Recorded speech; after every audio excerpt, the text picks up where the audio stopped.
తిరుపతి లడ్డూల విషయంలో తాను చెప్పినవన్నీ, చంద్రబాబు చెప్పినవన్నీ అబద్ధాలు అని ఒక్కొక్కటిగా రుజువవుతూ కనిపిస్తూ ఉన్నాయి.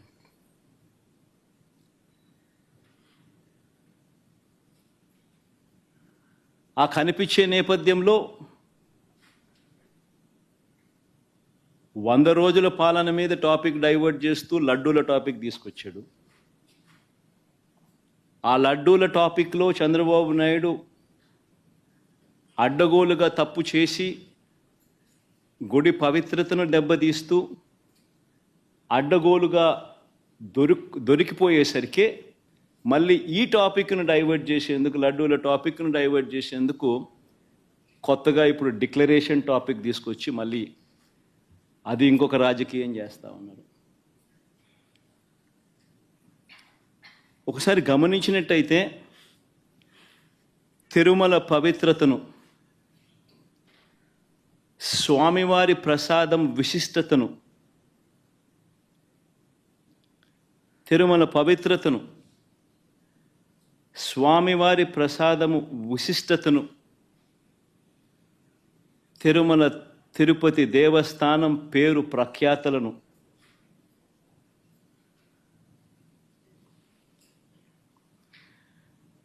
రాజకీయ దుర్బుద్ధితో, ఐ రిపీట్ దిస్ వర్డ్, రాజకీయ దుర్బుద్ధితో, జంతువుల కొవ్వుతో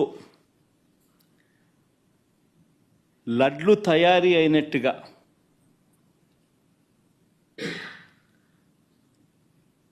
ఒక జరగని విషయాన్ని జరిగినట్టుగా ఆ కల్తీ ప్రసాదాన్ని భక్తులు తిన్నట్టుగా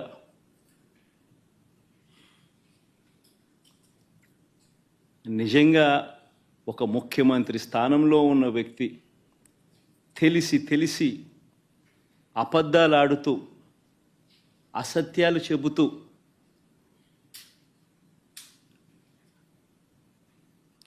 స్వామివారి పేరు ప్రఖ్యాతలను, తిరుపతి లడ్డు విశిష్టతను దగ్గరుండి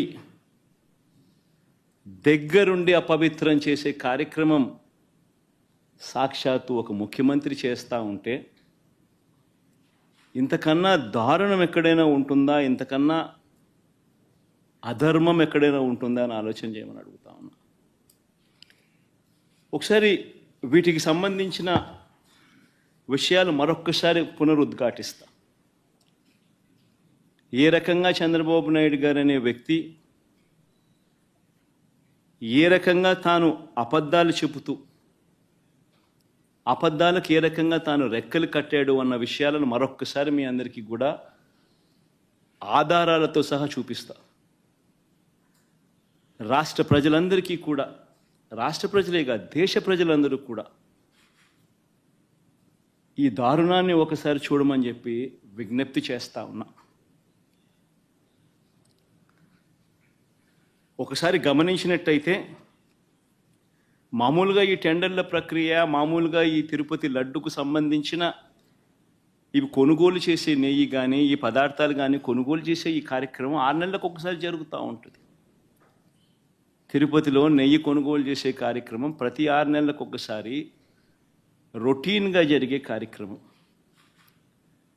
దీనికి సంబంధించి దశాబ్దాలుగా జరుగుతూ ఉన్న కార్యక్రమం ఇది. ఇదేదో కొత్తగా ఒకరి వల్ల ఇప్పుడు జరుగుతూ ఉన్న కార్యక్రమం కాదు ఇది. 6 నెలలకు ఒకసారి ఈ టెండర్లు పిలుస్తారు. 6 నెలలకు ఒకసారి ఈ టెండర్ల ద్వారా ఎవరైనా కూడా క్వాలిఫై అయితే ఎవరైనా కూడా పార్టిసిపేట్ చేయొచ్చు. ఈ క్వాలిఫికేషన్ క్రైటీరియా కూడా ఇప్పుడు ఏదో కొత్తగా పెట్టినవి అంతకన్నా కాదు. ఇవన్నీ రొటీన్గా దశాబ్దాలుగా జరుగుతూ ఉండేటివి. తిరుపతి లడ్డు అంటే విశిష్టత ఉంది. అలా తిరుపతి లడ్డు అని అంటే నా చిన్నప్పటి నుంచి కూడా తిరుపతి లడ్డు అని అంటే ఒక విశిష్టతగా దాన్ని చూసే పరిస్థితి. దాంట్లో ఉన్న టేస్ట్ వేరే లడ్లలో ఉండని టేస్ట్. ఇది మనందరికీ కూడా చిన్నతనం నుంచి మనమంతా కూడా చూస్తూనే ఉన్నాం. దశాబ్దాలుగా ఈ ప్రక్రియ జరుగుతూ ఉంది తిరుపతిలో. అలాంటి ఈ ప్రక్రియ ఒకసారి గమనించినట్లయితే అదే ప్రక్రియలో భాగంగా ప్రతి 6 నెలలకు ఒకసారి టెండర్లు పిలిచే కార్యక్రమం జరుగుతుంది. టెండర్లలో ఎవరైనా క్వాలిఫై అయిన వాళ్ళు ఎవరైనా పార్టిసిపేట్ చేయొచ్చు. ఆ క్వాలిఫై అయిన వాళ్ళలో L1 ఎవరికైతే వస్తుందో, తక్కువ రేటు ఎవరైతే కోట్ చేస్తారో వాళ్ళకు న్యాచురల్గా టీటీడీ బోర్డు టెండర్ను అప్రూవ్ చేస్తుంది. ఇది ఒక రొటీన్ ప్రక్రియ. దీంట్లో గవర్నమెంట్కి సంబంధమే ఉండదు వాస్తవం చెప్పాలంటే. టీటీడీ బోర్డు అన్నది కూడా ఒక ప్రసిద్ధికాంచిన బోర్డు.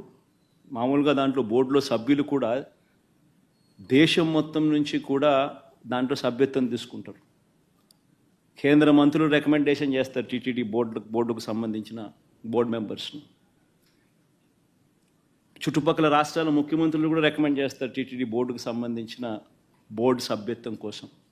అంటే వాళ్ళ రాష్ట్రాలలో వాళ్ళు విశిష్టత ఉన్న వ్యక్తులనుగా భావించిన వాళ్ళు రికమెండ్ చేస్తారు.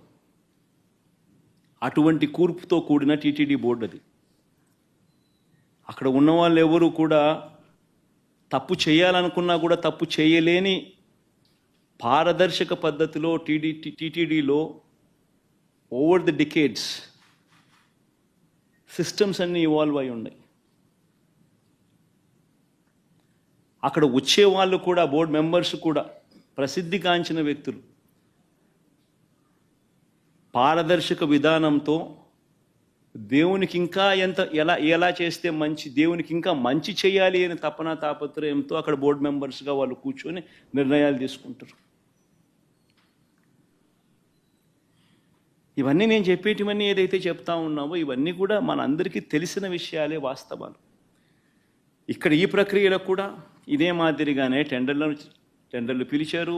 6 నెలలకు ఒకసారి పిలిచే ఈ టెండరింగ్ ప్రక్రియలో ఆ టెండర్లలో క్వాలిఫై అయిన వాళ్ళను, L1గా ఎవరైతే వచ్చారో వాళ్ళను టెండర్స్ అప్రూవ్ చేసి వాళ్ళందరికీ కూడా ఇవ్వడం జరిగింది. ఆ టెండర్లలో అప్రూవ్ చేసిన వాళ్ళు ఒక్కరికే పూర్తిగా కూడా ఇచ్చే కార్యక్రమం కూడా జరగదు. వాళ్ళకు 65% మేరకు వాళ్ళకు ఆ మాదిరిగా ఇస్తారు. మిగిలిన వాళ్లకు అదే రేటుకు మిగిలిన వాళ్ళను కూడా తగ్గించి మిగతా వాళ్ళను కూడా ఇచ్చుకుంటూ పోతారు టెండర్లలో పార్టిసిపేట్ చేసిన వాళ్ళకు కూడా. ఇది రొటీన్గా జరుగుతూ ఉన్న కార్యక్రమాలు దశాబ్దాలుగా. ఇదే మాదిరిగా సప్లై చేసే వాళ్ళు సప్లై చేస్తూ పోతున్నారు. సప్లై చేసే మెకానిజంలో కూడా రోబస్ట్ పద్ధతులు ఉన్నాయి. ఎవరైతే క్వాలిఫై అవుతారో వాళ్ళు సప్లై చేసే ప్రతి ట్యాంకర్తో పాటు NABL సర్టిఫైడ్ ల్యాబ్స్ నుంచి వాళ్ళు క్వాలిటీ చెక్ చేయించుకొని ఆ ట్యాంకర్లలో ఉన్న ప్రోడక్ట్ క్వాలిటీని నిర్ధారిస్తూ ఒక సర్టిఫికెట్ తీసుకొని వస్తారు. వచ్చిన తర్వాత ఆ ట్యాంకర్ ఆ సర్టిఫికెట్తో వచ్చిన తర్వాత కూడా తిరుమల తిరుపతి దేవస్థానంలో మళ్ళీ 3 టెస్టులు 3 శాంపుల్స్ చేస్తారు ప్రతి ట్యాంకర్కు. This is a protocol, mandatory protocol ఇది. ఆ 3 టెస్టులు పాస్ అయితేనే ఏ వెహికల్ అయినా కూడా ముందుకు పోనిస్తారు. ఆ 3 టెస్టులలో ఏ టెస్ట్ ఫెయిల్ అయినా కూడా అసలు వెహికల్ ముందుకు కూడా పోదు, తిరిగి వెనక్కి పంపించేస్తారు. ఈ ప్రక్రియ దశాబ్దాలుగా జరుగుతూ ఉంది. చంద్రబాబు నాయుడు గారి హయాంలో 2014 నుంచి 19 మధ్యలో 14 నుంచి 15 సార్లు చంద్రబాబు నాయుడు హయాంలో ఇలానే ట్యాంకర్లు వస్తే క్వాలిటీ లేదని రిజెక్ట్ చేశారు, వెనక్కి పంపించారు. 14 నుంచి 15 సార్లు.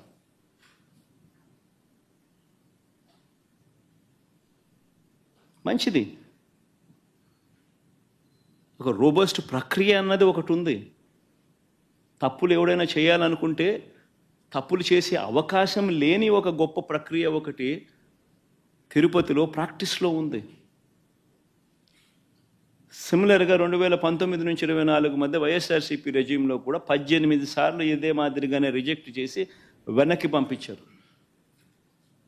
ఇవి నేను చెప్పినటివన్నీ కూడా అక్షర సత్యాలు. ఒక గొప్ప ప్రాక్టీస్ ఒకటి ఉంది, ఒక గొప్ప ప్రొసీజర్ ఉంది. ఏ కారణాల చేతైనా కూడా, ఏ శాంపుల్ అయినా కూడా, ఏ ట్యాంకర్ అయినా కూడా రిజెక్ట్ అయిపోతే ముందుకు కూడా పోదు, వెనక్కి పంపించేస్తారు. మరి అలాంటి పరిస్థితి ఇక్కడ కూడా జరిగింది. చంద్రబాబు నాయుడు గారు ముఖ్యమంత్రి అయిన తర్వాత ఈ టెండర్లలో సప్లై స్టార్ట్ అయింది. ఇప్పుడు వీళ్ళు టీటీడీ బోర్డు కూడా వీళ్ళైతే ఏదైతే ఫైనలైజ్ చేసినారో ఆ బోర్డు ఫైనలైజ్ చేసిన, అప్రూవ్ చేసిన వాళ్ళు ఎప్పటి నుంచి సప్లై చేశారు? జూన్ 12వ తారీఖు నుంచి వాళ్ళు సప్లై చేశారు. అంటే అప్పటికి చంద్రబాబు నాయుడు గారి ప్రభుత్వం వచ్చింది. వచ్చిన తర్వాత ఈ సప్లైలు మొదలయ్యాయి. మొదలైన ఈ సప్లైలలో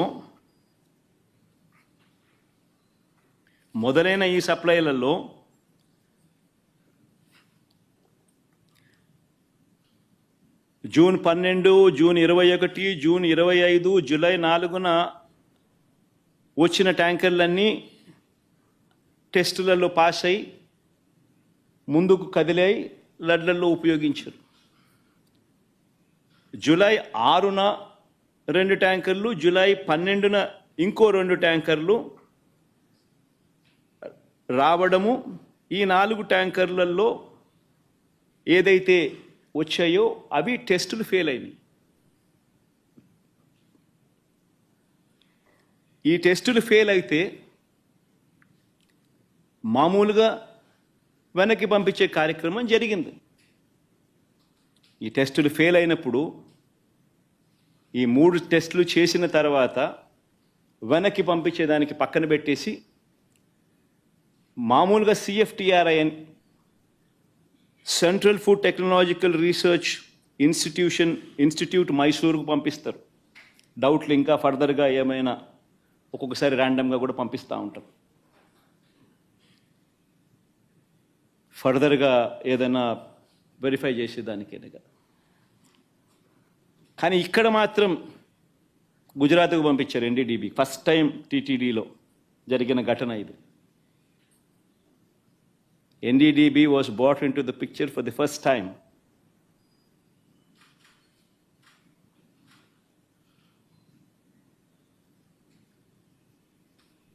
ఇప్పుడు గుజరాత్కు ఫస్ట్ టైం పంపించారు NDDB రిపోర్ట్. NDDB రిపోర్టుకు పంపిస్తే NDDB రిపోర్టు జూలై 23న వాళ్ళు శాంపుల్ వాళ్ళు ఈ టెస్ట్ రిపోర్ట్ పంపించినారు రిజెక్ట్ చేస్తూ. ఈ శాంపుల్స్ ఈ ట్యాంకర్లు ఏదైతే ఉన్నాయో వెనక్కి వెళ్ళిపోయాయి, రిజెక్ట్ చేయబడ్డారు. జూలై 23న రిపోర్ట్ వచ్చింది. TTD EO వారికి పర్మిషన్ కూడా ఇవ్వలేదు, అవి వెనక్కి పంపించేశారు. ఇవే విషయాలు వెనక్కి పంపించినట్టుగా ఆ కంపెనీ వాళ్ళకు షోకాస్ నోటీసులు కూడా ఇచ్చారు.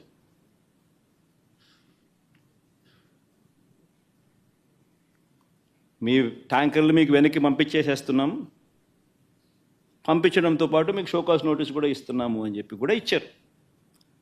సో నేను అడుగుతా ఉన్నా, వాడని మెటీరియల్, వాడని నెయ్యి క్లియర్గా వాడని నెయ్యి అని చెప్పి క్లియర్గా తెలుస్తూ ఉన్నా, ఆ నెయ్యి వాడకంలో వాడలేదు అని తెలుస్తూ ఉన్నా. చంద్రబాబు నాయుడు గారు ఉద్దేశపూర్వకంగా ఎందుకు ఆ నెయ్యి వాడారు అని 2 నెలల తర్వాత సెప్టెంబర్ 18వ తారీఖున ఎందుకు అన్నాడు?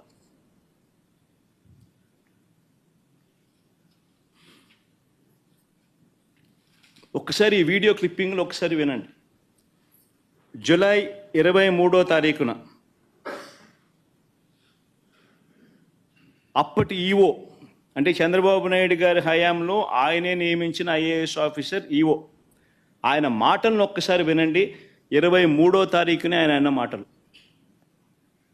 సౌండ్ పెట్టుమా, సౌండ్ పెట్టి మొదటి నుంచి ప్లే చేయమ్మా.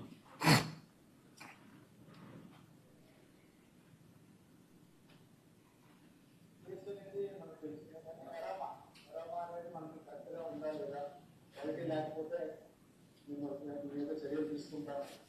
కొందరు మేనేజ్మెంట్ వాళ్ళు వచ్చారు, ఒక్కొక్కరు మాట్లాడుకుంటాం. చెప్పిన తర్వాత కొంతమంది ఇంప్రూవ్ చేశారు. ఆ శాంపుల్స్ అడల్టరేషన్ ఉందని తెలియదు.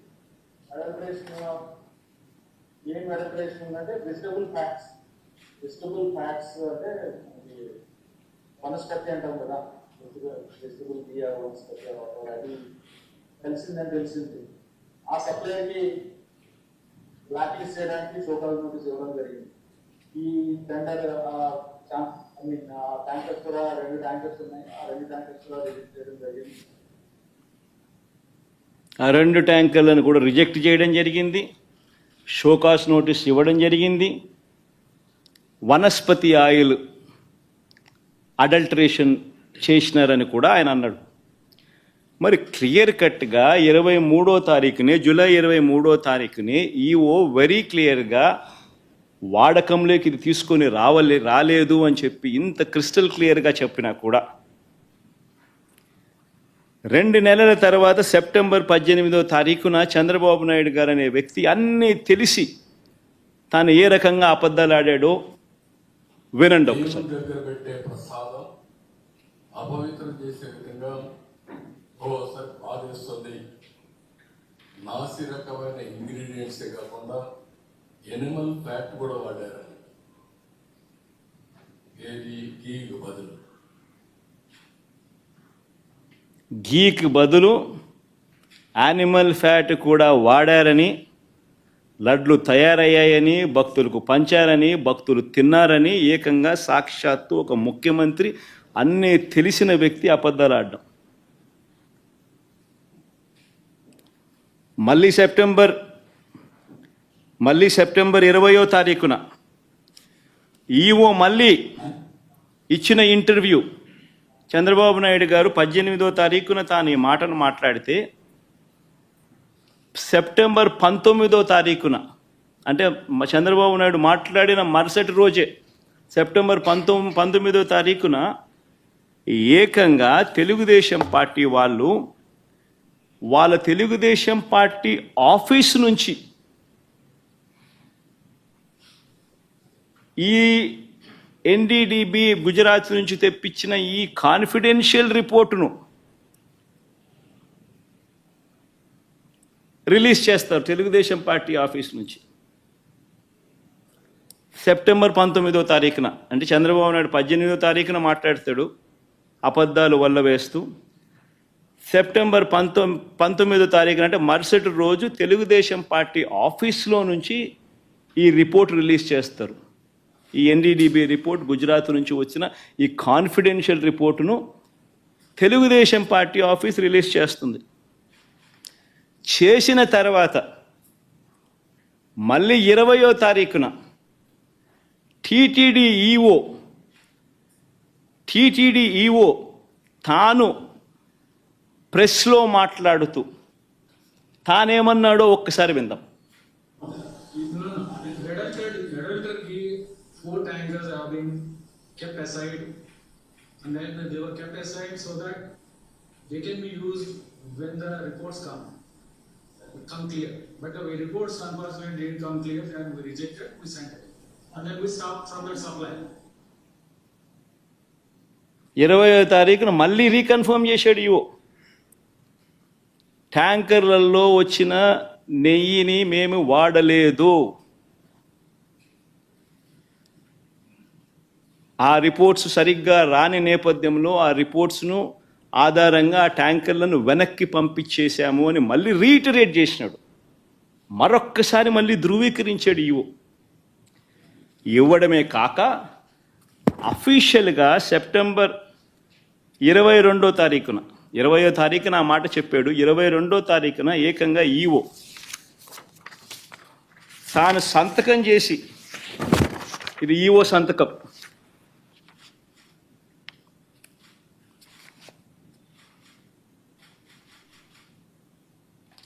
తాను సంతకం చేసి గవర్నమెంట్కు రిపోర్ట్ ఇచ్చాడు సెప్టెంబర్ 22వ తారీఖున. ఆ రిపోర్ట్లో ఆయన ఏమని ఇచ్చాడు, ఎక్కువ చదవనులేవు, క్లుప్తంగా చెప్తాను. హీ వాజ్ సెలెక్టెడ్ ఇన్ ఈ టెండర్, త్రూ ఈ టెండర్ ద్వారా సెలెక్ట్ అయ్యారు. started supply from 12th June 2024. However, his two tankers on 6th July and two more tankers on 15th July were found to be of poor quality during our physical verification. Tarvata, accordingly, 4 samples were sent to NDDB lab. NDDP lab, Anand, Gujarat, confidentially for testing its quality. Confidentially అనే పదం నేను ఇక retreat చేస్తున్నా. Confidentially for testing its quality. The report was received on 16th July and 23rd July. The adulterated cow ghee tankers supplied by the dairy was returned back. Vanaki Pampichesam and stopped further supplies from them, and show cause notice was issued to them.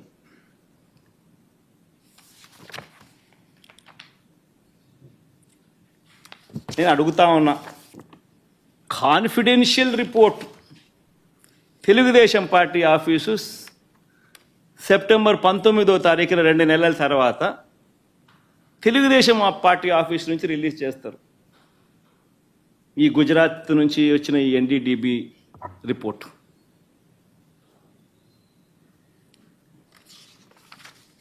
నేను అడుగుతా ఉన్నా, ఇవన్నీ తెలిసిన తర్వాత కూడా September 22వ తారీఖున EO ఈ report ఇచ్చిన తర్వాత కూడా సెప్టెంబర్ 22వ తారీఖున చంద్రబాబు నాయుడు ప్రెస్ స్టేట్మెంట్, అది కూడా ఒకసారి వినండి.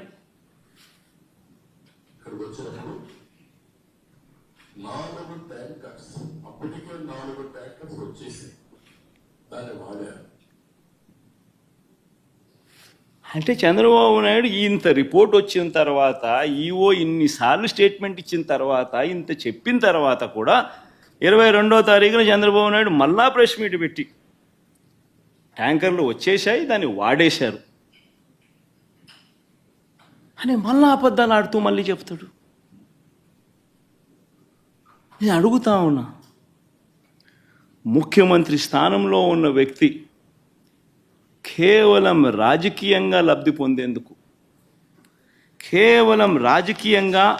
పొందేందుకు ఈ మాదిరిగా స్వామివారి ప్రసాదం విశిష్టతను, తిరుమల తిరుపతి దేవస్థానం ప్రతిష్టను, వెంకటేశ్వర స్వామి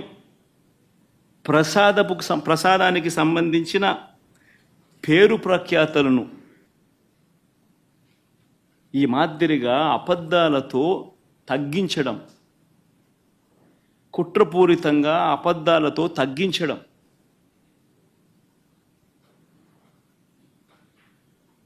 అపవిత్రత కాదా అని అడుగుతా ఉన్నా.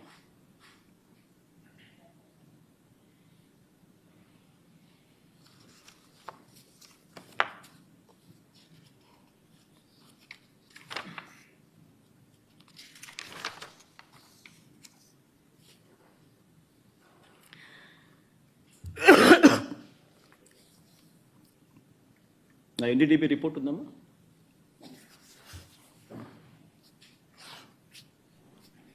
పోనీ ఆ ఎన్డీడీబీ రిపోర్ట్, ఆ గుజరాత్ నుంచి వచ్చిన ఎన్డీడీబీ రిపోర్ట్, పోనీ ఆ రిపోర్ట్ అన్నా కానీ ఖచ్చితత్వం ఉందా? ఆ రిపోర్ట్ అయినా ఖచ్చితమైన రిపోర్టా అని అంటే ఒకసారి గమనిస్తే ఆ రిపోర్ట్లో వాళ్ళే డిస్క్లైమర్లు రాసినారు. ఆ రిపోర్ట్లో వాళ్ళే డిస్క్లైమర్లు రాశారు.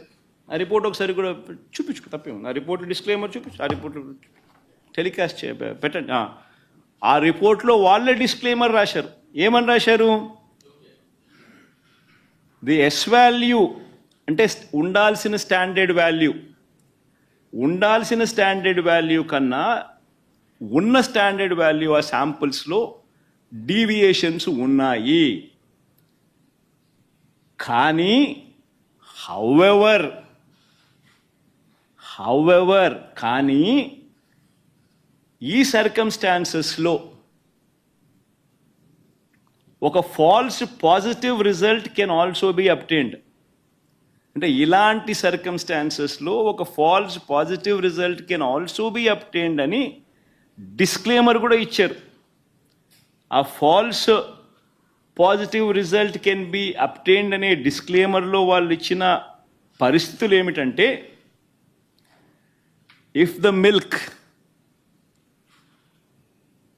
Milk is obtained from bovine milk other than cow's milk,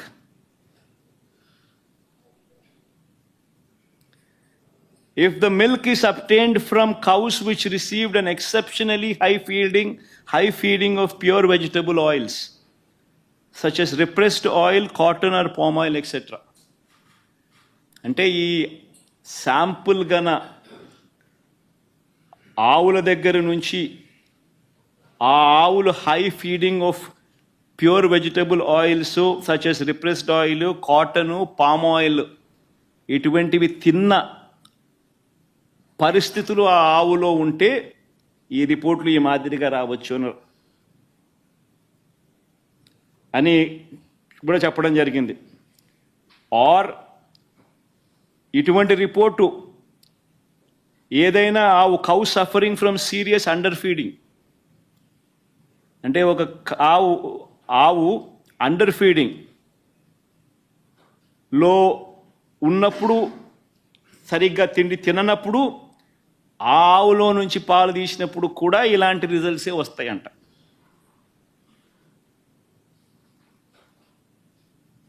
ఇవన్నీ రిపోర్ట్లో వాళ్ళు డిస్క్లైమర్స్ కింద రాసినారు. ఇదేదో ఖచ్చితమైన రిపోర్టా అంటే అది కాదు. మరి ఇవన్నీ తెలిసి చంద్రబాబు నాయుడు కావాలని అబద్ధాలు ఆడుతూ తిరుపతి వెంకటేశ్వర స్వామి వారి విశిష్టతను, ప్రసాదానికి సంబంధించిన పవిత్రతను దగ్గర ఉండి కావాలని అబద్ధాలు చెప్పి అనుమానపు బీజాలు ప్రసాదం పుచ్చుకునే ప్రతి ఒక్కరిలోనూ లేపడం దుర్మార్గం కాదా అని అడుగుతా ఉన్నా.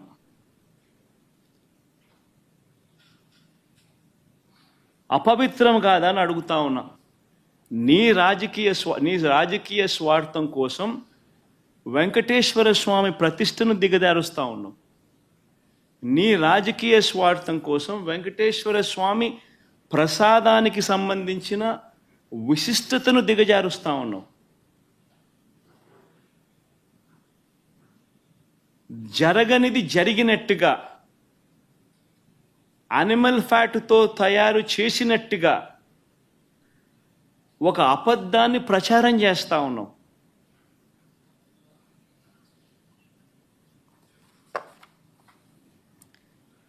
ధర్మమేనా అని అడుగుతా ఉన్నా. మరోవైపు ఇంకా ఇలా అబద్ధాలు రోజుకు ఒక్కొక్క అబద్ధాన్ని ప్రమోట్ చేస్తారు. ఈ మధ్యకాలంలోనే ఇంకొక అబద్ధాలను వీళ్ళు ప్రమోట్ చేస్తూ నందిని బ్రాండ్ను కూడా వాడడం లేదని అంటాడు. KMF పక్కన కర్ణాటక మిల్క్ ఫెడరేషన్ వారి నందిని బ్రాండ్ అని. నేను అడుగుతా ఉన్నా, 2015 నుంచి 2019 చంద్రబాబు నాయుడు గారి హయాంలో 2015 నుంచి 2018 అక్టోబర్ దాకా నందిని బ్రాండ్ ఎందుకు లేదు? చంద్రబాబు నాయుడు గారు కొనుగోలు చేసిన 6 నెలలకు ఒకసారి పిలిచిన టెండర్ల ప్రక్రియలో ఎందుకు లేదు?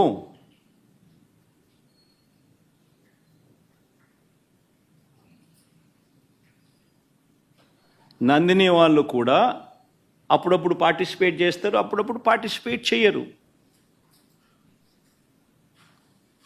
మన హయాంలో కూడా 2019 తర్వాత మన హయాంలో కూడా నందిని వాళ్ళు అప్పుడప్పుడు పార్టిసిపేట్ చేశారు.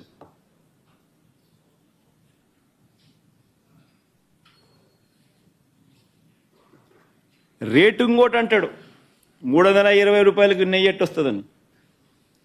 ఇంకా ఆశ్చర్యకరమైన విషయం అండి, నాకు అర్థం కాల. చంద్రబాబు నాయుడు గారి హయాంలో 2015 నుంచి 19 వాళ్ళు ప్రొక్యూర్ చేశారు కదా నెయ్యిని. టెండర్లు పిలిచి ఇదే మాదిరిగానే ఈ టెండర్ల ద్వారా పిలిచి ప్రొక్యూర్ చేశారు కదా. ఏ రేటుకు ప్రొక్యూర్ చేసినారు? అదే క్వాలిటీ నెయ్యే కదా ఇప్పుడు కూడా. అప్పుడు అదే క్వాలిటీ, ఇప్పుడు అదే క్వాలిటీ. దశాబ్దాలుగా నెయ్యి క్వాలిటీ అదే, కొత్తగా మారింది ఏమీ లేదు. అవే ఆవులు, అవే డైరీలు, అవే ఆవులు, అవే పాలు, అవే నెయ్యి, అదే క్వాలిటీ. ఆ క్వాలిటీ ఉంటే తీసుకుంటారు, లేకపోతే తీసుకోరు. చంద్రబాబు నాయుడు హయాంలో నెయ్యి ఏ రేటుకు కొన్నారు? 276 రూపాయలు 2015లో కొన్నారు టెండర్ల ద్వారానే. 2019 జనవరిలో, అంటే ఆయన చివరి దాంట్లో 324 రూపాయలు కొన్నారు. మరి అదేటప్పుడు ఇక్కడ 320 కొంటే తప్పేముందయా? ఉన్న రేట్ అది. వాళ్ళు టెండర్లలో వాళ్ళు కోట్ చేసినారు, L1 కింద ఎవడైతే వాళ్ళకి ఇచ్చినారు. ఏం తప్పు జరుగుతూ ఉంది? మీ హయాం అంతా ఇదే రేట్లతోనే జరిగాయి, కొనుగోలు చేశారు. మరి ఇప్పుడు కూడా అదే రేట్లతోనే కొనుగోలు జరుగుతూ ఉంది. కేవలం చంద్రబాబు నాయుడు ఇప్పుడు ఆయన హెరిటేజ్ పాలను కార్టెల్ ఫామ్ చేసి నెయ్యి రేట్లు పెంచేసి ఆ కార్టెల్లో చంద్రబాబు నాయుడు హెరిటేజ్ కంపెనీ లాభపడాలనే ఉద్దేశంతో కొత్తగా ఇప్పుడు రేట్లు పెంచడం కోసం అని చెప్పి కొత్తగా ఇప్పుడు మాట్లాడుతూ ఉన్నాడు చంద్రబాబు నాయుడు. అదే క్వాలిటీ నెయ్యి, అయ్యే స్పెసిఫికేషన్స్ నువ్వు అడిగేది. దశాబ్దాలుగా నువ్వు అయ్యే స్పెసిఫికేషన్స్ అడుగుతున్నావు. అవే స్పెసిఫికేషన్స్ అప్పుడు అడుగుతున్నావు, అవే స్పెసిఫికేషన్స్ ఇప్పుడు అడుగుతున్నావు. అదే క్వాలిటీ అప్పుడు అడుగుతున్నావు, అదే క్వాలిటీ ఇప్పుడు అడుగుతున్నావు. తిరుపతి లడ్డు అన్న విశిష్టత మనం చాలా గొప్పగా చెప్పుకుంటాం. తిరుపతి లడ్డు టేస్ట్ చాలా బాగుంటుంది అని, గొప్ప టేస్ట్ అని. మన అదే క్వాలిటీ టేస్ట్, అదే నెయ్యి, అదే క్వాలిటీ, అదే టేస్ట్. అప్పుడైనా అంతే, ఇప్పుడైనా అంతే, ఎప్పుడైనా అంతే. మరి ఈ మాదిరిగా అబద్ధాలు ఆడడం ఎంత మటుకు ధర్మం?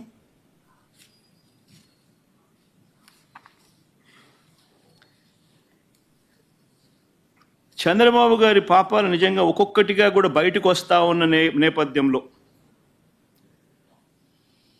ప్రజలందరూ కూడా చంద్రబాబు నాయుడు గారిని వేలెత్తి చూపించే కార్యక్రమం జరుగుతూ ఉన్న నేపథ్యంలో చంద్రబాబు నాయుడు గారు ఈ మధ్యకాలంలోనే లడ్డూ టాపిక్లో చంద్రబాబు గారు ఎప్పుడైతే ఈ మాదిరిగా చంద్రబాబు నాయుడు గారు ప్రజలు చంద్రబాబు నాయుడు గారు చేసిన తప్పును ఎప్పుడైతే తప్పులు పట్టడం మొదలుపెట్టారో, ప్రజలకు ఎప్పుడైతే వాస్తవాలు తెలియడం మొదలెట్టాయో, అప్పుడు ఈ పెద్ద మనిషి ఏం చేస్తాడు? టాపిక్ డైవర్ట్ చేయడం చేస్తూ ఏమంటాడు? టాపిక్ డైవర్ట్ చేయడం కోసం ఏమంటాడు? డిక్లరేషన్ సర్టిఫికేట్ అంటే. ఇప్పుడు నిజంగా ఆశ్చర్యం కాదా? జగన్ ఏమన్నా కొత్తనా? రాజశేఖర రెడ్డి గారు ఏమన్నా కొత్తనా? నా మతం ఏమిటని తెలీదా ఎవరికైనా ఆంధ్ర రాష్ట్రంలో కానీ దేశంలో కానీ? నా కులం ఏమిటి అని చెప్పి ఎవరికి తెలీదా రాష్ట్రంలో కానీ దేశంలో కానీ?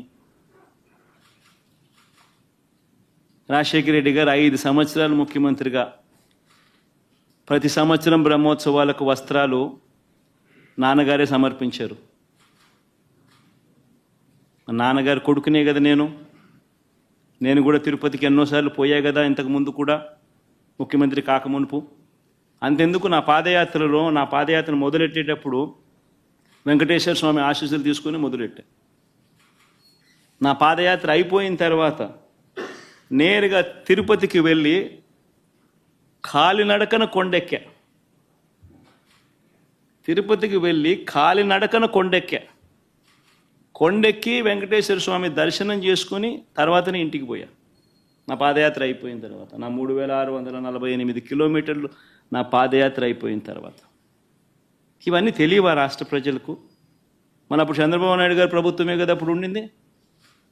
అప్పుడు నేను ప్రతిపక్ష నాయకుడినే కదా అప్పుడు. మన ఆయన కళ్ళ ముందరనే కదా వెళ్ళింది, తిరుపతి కొండెక్కింది 2 సార్లు. మళ్ళీ దాని తర్వాత నేను ముఖ్యమంత్రి అయినా 5 సంవత్సరాలు తిరుపతి బ్రహ్మోత్సవాలకు దగ్గరుండి వస్త్రాలు నేనే సమర్పించా. వస్త్రాలను నెత్తిన పెట్టుకుని మోసుకుంటూ వెళ్ళి వెంకటేశ్వర స్వామి మీద భక్తి శ్రద్ధలు చూపిస్తూ వెంకటేశ్వర స్వామికి బట్టలు సమర్పించడం జరిగింది. నేను అడుగుతా ఉన్నా, ఫస్ట్ టైం ఎవడన్నా పోతా ఉన్నప్పుడు నువ్వేదో ఇట్లా మాటలు మాట్లాడినా అర్థం ఉంది. 10 సార్లు 11 సార్లు పోయిన తర్వాత ఈరోజు నేను తిరుమల తిరుపతి దేవస్థానానికి నేను పోతానంటే నేను అడ్డుకుంటూ ఈ మాదిరిగా నువ్వు నోటీసులు ఇస్తూ ఈ మాదిరిగా తిరుమల తిరుపతి దేవస్థానానికి నేను పోకూడదు అని చెప్పి ఈ మాదిరిగా నోటీసులు ఇస్తూ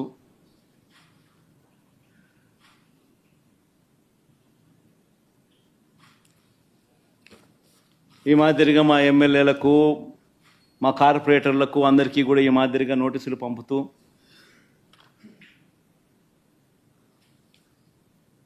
నేను అడుగుతా ఉన్నా, ఒక రాష్ట్ర ముఖ్యమంత్రిగా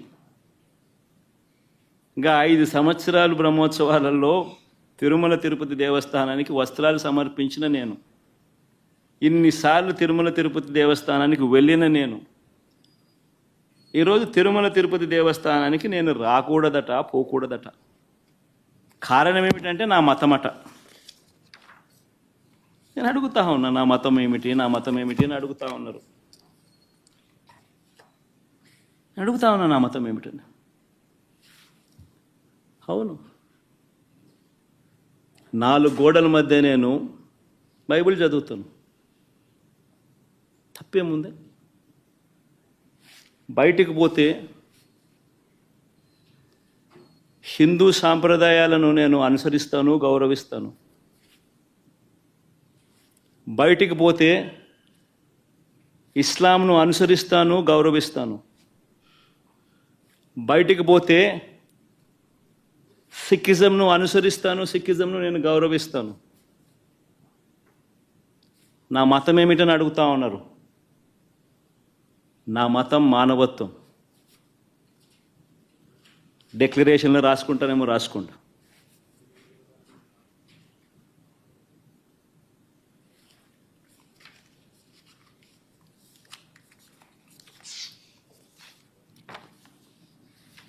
భారతదేశం కాన్స్టిట్యూషన్ నేను ఒకసారి చదువుతా. According to the preamble, India is a sovereign, socialist, secular, democratic republic. Secular అనే పదానికి అర్థం తెలుసని అడుగుతా ఉన్నా. గుడికి పోయే వ్యక్తిని నువ్వు ఏ మతము అని అడుగుతా ఉన్నావు. ఏ మతము అని చెప్పకపోతే గుడిలోకి ఎంటర్ కాకూడదు అని అంటా ఉన్నావు. సెక్యులర్ దేశం అని చెప్పి చెప్పుకుంటా ఉన్నాం. ఒక ముఖ్యమంత్రిగా పరిపాలన చేసిన వ్యక్తి పరిస్థితి ఇదే అయితే ఇక ఆ దళితుల పరిస్థితి ఏమిటి? గుళ్ళలే పోగలుగుతారా? పోయే పరిస్థితి ఉందా? పోనిస్తారా? రానిస్తారా? ఏం చేస్తా ఉండు? నిజంగా రాజకీయాల్లో మతం పేరుతో రాజకీయాలు చేయడం ఎంత దౌర్భాగ్యమో నేను ఇదే బీజేపీ పార్టీని కూడా అడుగుతా ఉన్నా. బీజేపీ పార్టీ గొప్పగా చెప్పుకుంటుంది హిందూయిజానికి మేమే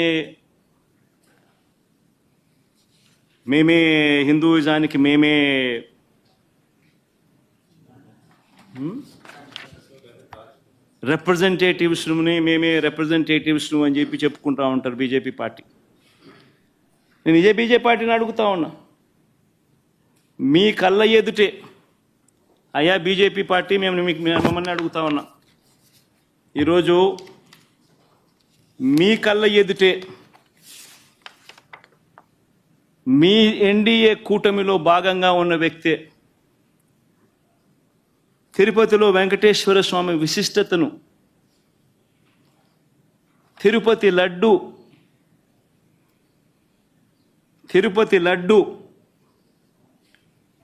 పేరు ప్రఖ్యాతలను, వెంకటేశ్వర స్వామి వైభవాన్ని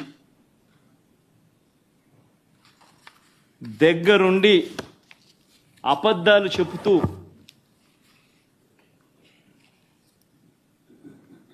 యానిమల్ ఫ్యాట్ వాడకపోయినా కూడా వాడినట్టుగా, లడ్డూలు తయారైనట్టుగా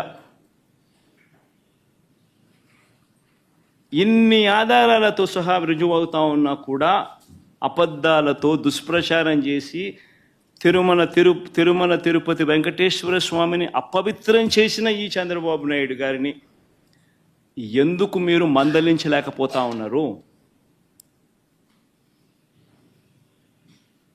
ఎందుకు మీరు వెనకేసుకొని వస్తూ ఉన్నారు? హిందూయిజంకు మీరే టార్చ్ బేరర్స్ అని చెప్పుకుంటారు.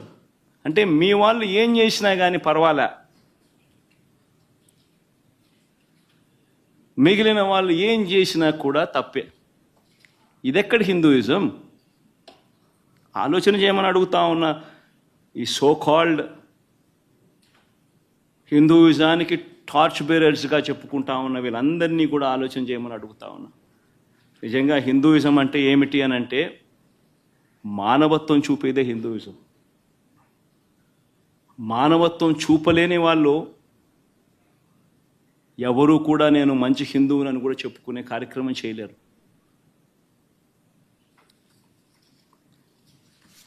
నేను అడుగుతా ఉన్నా, ఇప్పుడు ఈరోజు చంద్రబాబు నాయుడే తప్పు చేస్తాడు, చంద్రబాబు నాయుడే సిట్టు వేస్తాడు. ఇది ఎక్కడి ధర్మమో నాకు అర్థం కావడంలో. ఆయన చేతుల్లో, చెప్పు చేతుల్లో ఉన్న అధికారులతో సిట్ అంటాడు. నేను చెప్పినటువన్నీ కూడా నీకు ఆధారాలతో సహా చూపించా. వాళ్ళ ఈఓ, ఐఏఎస్ ఆఫీసర్, వాళ్ళ నియామకం చేసిన ఈఓ అన్న మాటలు, జరిగిన వాస్తవాలు ఏమిటి అని చెప్పి కళ్ళకు కనిపించే విధంగా చెప్పడం జరిగింది. మరి ఇన్ని తప్పులు చేస్తూ ఉన్నా కూడా హిందూ ధర్మం మీద ఈ మాదిరిగా దుష్ప్రచారాలు చేస్తూ రాజకీయాల కోసం హిందూ ధర్మాన్ని వాడుకునే కుతంత్రాలు చేస్తూ ఈ మాదిరిగా రాజకీయాలు చేయడం కరెక్టేనా?